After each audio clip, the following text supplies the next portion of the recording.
सूचना केवल हमारे विचार हैं, वित्तीय सलाह नहीं। निर्णय लेने से पहले खुद शोध करें। किसी भी लाभ या हानि के लिए हम उत्तरदायी नहीं हैं। आईफिल फाइनेंस ने अपनी नई शेयर होल्डिंग रिपोर्ट्स रिलीज की हैं, जो फाइनेंशियल ईयर के क्वार्टर और पहले हाफ को कवर करता है, जो सितंबर 2024 की 30 तक चलता है। ये रिपोर्ट कंपनी के शेयर्स की डिटेल्ड जानकारी देता है, जिसमें promoters, promoter groups, foreign investors, public investors और सरकारी एंटिटीज शामिल हैं। पब्लिक द्वारा हेल्ड शेयर्स का परसेंटेज 37.35% से इंक्रीज होकर 2024 के सितंबर में 39.21% तक का इंक्रीज से देखा गया।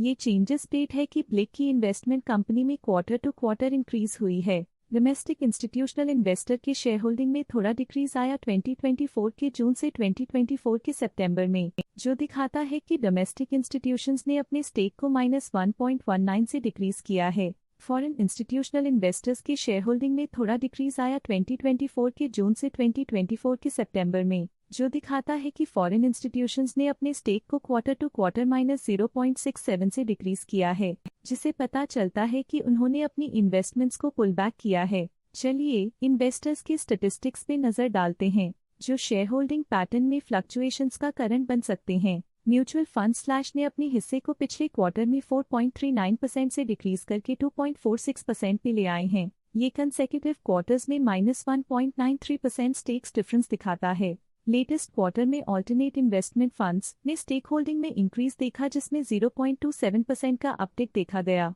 लेटेस्ट क्वार्टर में इंश्योरेंस कंपनीज ने स्टेक होल्डिंग में इंक्रीज देखा, जिसमें 0.48% का अपटिक देखा गया। लेटेस्ट क्वार्टर में SBI life insurance company limited ने स्टेक होल्डिंग में इंक्रीज देखा, जिसमें 0.47% का अपटिक देखा गया। NBFCs रजिस्टर्ड विद RBI ने अपने हिस्से को पिछले क्वार्टर में 0.01% से डिक्रीज करके 0% पे ले आए हैं। ये कंसेक्यूटिव क्वार्टर्स में -0.01% स्टेक्स डिफरेंस दिखाता है।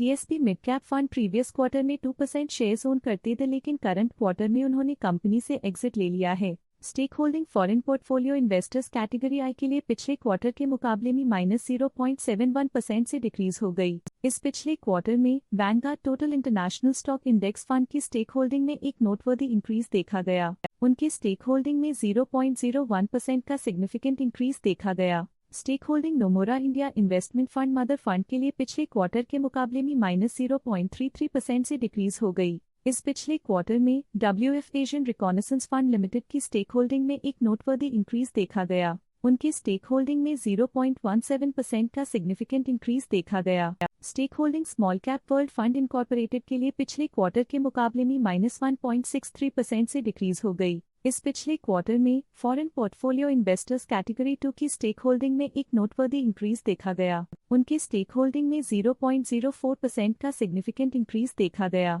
Morgan Stanley Asia Singapore private OD के पास प्रीवियस वी क्वार्टर में 0 अमाउंट ऑफ शेयर्स थे, लेकिन करंट क्वार्टर में 1.05% शेयर्स ओन करते हैं। खलीम इंडिया मास्टर फंड लिमिटेड के पास प्रीवियस वी क्वार्टर में 0 अमाउंट ऑफ शेयर्स थे, लेकिन करंट क्वार्टर में 1.54% शेयर्स ओन करते हैं। Vanguard Emerging Market Stock Index Fund, a series of Vanguard International Equity Index Funds previous quarter में 1% शेयर्स ओन करते थे, लेकिन करंट क्वार्टर में उन्होंने कंपनी से एग्जिट ले लिया है। Government pension fund global previous quarter में 1% शेयर्स ओन करते थे, लेकिन करंट क्वार्टर में उन्होंने कंपनी से एग्जिट ले लिया है। Nomura funds island public limited company Nomura funds island India equity fund previous quarter में 1% शेयर्स ओन करते थे, लेकिन करंट क्वार्टर में उन्होंने कंपनी से एग्जिट ले लिया है। बट ये था कंपनी का करंट शेयर होल्डिंग पैटर्न। और देखने के लिए धन्यवाद।